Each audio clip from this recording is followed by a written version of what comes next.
What's up guys? Welcome to another video. Ako nga pala si Jeff.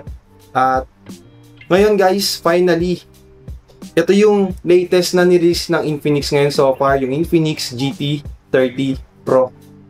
Ngayon, ito yung predecessor ng Infinix GT20 Pro. At para sa presyo niyang 14K, ayun yung presyo na nabilan namin, no?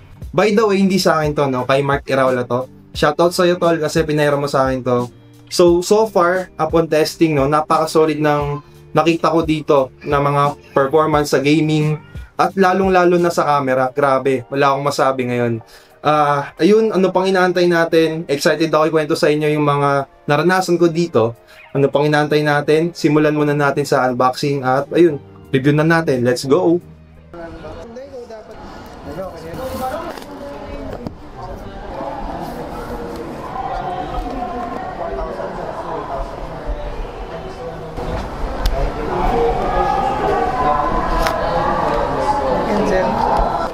Isa pang case dito.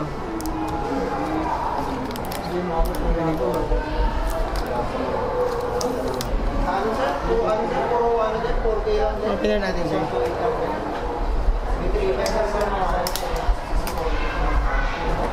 Daw po lumabas.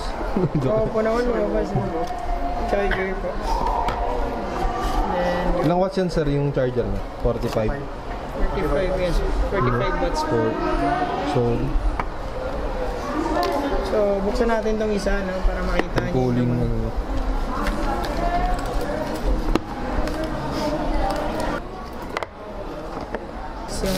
extra case ulit. Pang cooling. Yes po. Ayun.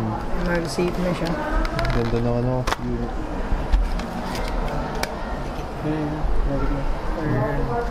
Yun lang naman.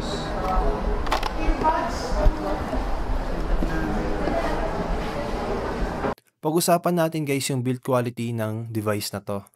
Ngayon sa material na ginamit dito, no, para sa frame niya, gawa lang siya sa plastic.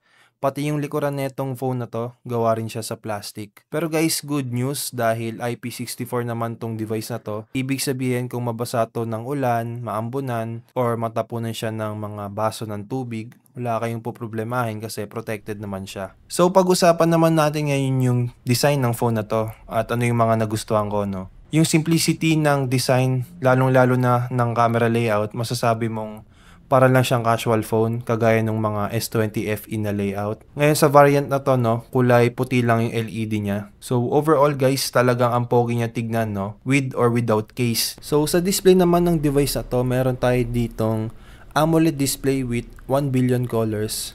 At samahan mo pa ng high refresh rate na 144Hz.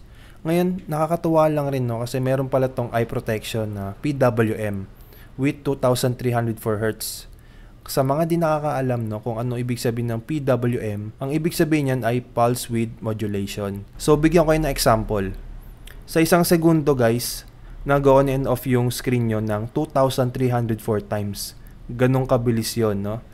At ang epekto nun sa ating mata, no, maliles yung ating eye strain pati yung pananakit ng ating ulo. Sa brightness naman ng display niya, meron tayong 700 nits dun sa slider at kapag maaraw, pwede siyang pumatak ng 4500 nits.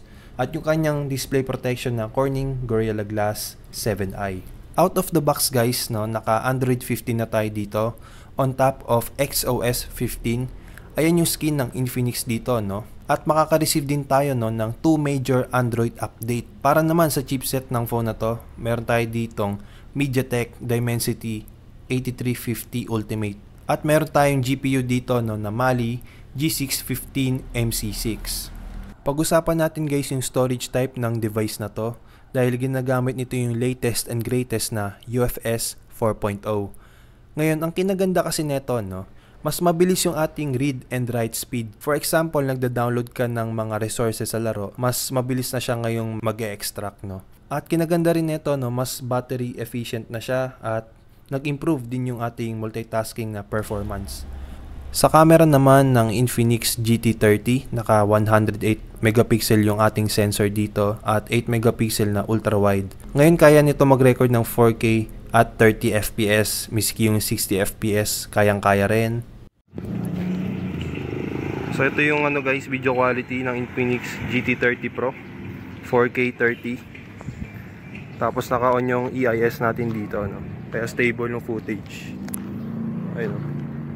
Ang ganda ng colors niya, natural looking. Hindi kagaya sa Infinix Note 50, ang vibrant. At ganito yung tsura niya guys pag nagbablog kayo sa labas, no? Ganda. Yan. Yan. Pwede pang vlog. Ayan guys, ito yung 4K 30 fps front facing camera, naka EIS. Ayan, ang smooth, ang ganda rin, no? Kumakain pa to eh. Yan yung quality niya guys pag ganun nagbablog. Sakto lang, pwede na.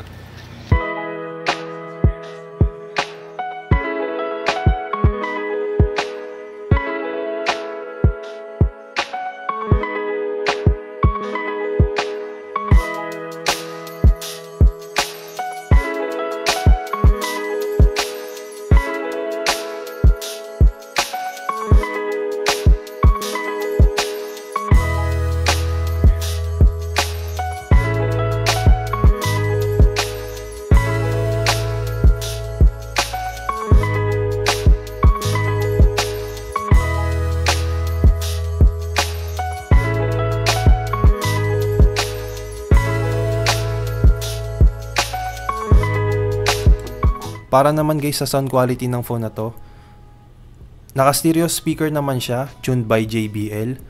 Ayun nga lang, no, nakukulangan ako sa overall audio quality niya, yung clarity ng kanyang vocals. Parang nalalabuan ako. And yung kanyang bass, medyo flat talaga, no, pakinggan. Pero I'm not saying na hindi siya pangit, hindi rin siya maganda. So kumbaga, tama lang, no. Isa sa main selling point ng device na to ay yung kanyang gaming triggers. Kumbaga sa controller, ayan yung L1 tsaka R1. Definitely may advantage to sa gaming sessions natin, especially sa COD M dahil madali lang mag-aim dito at bumaril. Trip na trip ko tong gamitin sa mga racing game lalo na kung yung transmission natin sa kotse ay manual. Kagaya ng mapapanood nyo dito. At para sa mga nagtataka, kapag pinipress mo yung trigger button, meron tayong mafe-feel na magandang klase na haptic. So ngayon, paano nga ba tayo makakapag-add ng games para ma-enable natin yung trigger button sa ibang laro na hindi talaga natively supported? So una, pumunta kayo sa X Arena. And then pindutin mo yung tatlong tool dock sa may upper right corner. And then game management. And then hanapin mo na yung laro na gusto mo. At pagkatapos nyan, hanapin nyo siya sa library. And then just press the start button, no? And then pagka-launch ng game nyo, swipe nyo lang sa left side ng inyong screen. I-click nyo yung quick access tools. And then pindutin nyo yung GT trigger. Press nyo yung add strategy. At meron kayong makikitang bilog na nag-i-indicate na inyong L1 na button. At ilalagay nyo yan, no, kung saan siya dapat tatama. At ayan, kapag tapos ka ng mag-map, click mo lang yung check na button dun sa may right corner.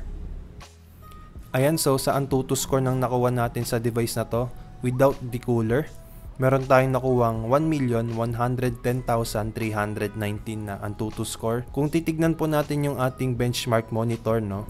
So sa starting natin, naka 40 degrees tayo dito. And then, nung bandang paangat na, umakyat po yung ating temperature ng 49.1 degrees Celsius. And then, nung patapos na po, meron tayong 47.6 degrees Celsius. At nung inattach na natin guys yung kanyang cooler, namangha ako kasi nakakuha tayo ng mataas na score na 1,269,525 na Antutu score.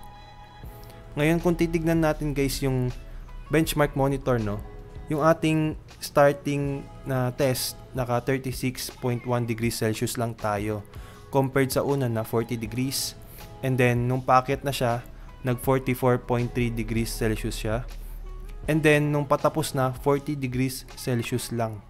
So ang difference po niyan guys, no, ay almost 7 degrees Celsius lower compared dun sa unang test na ginawa natin. So ayun yung final score natin kung naka-cooler ka, 1,269,525.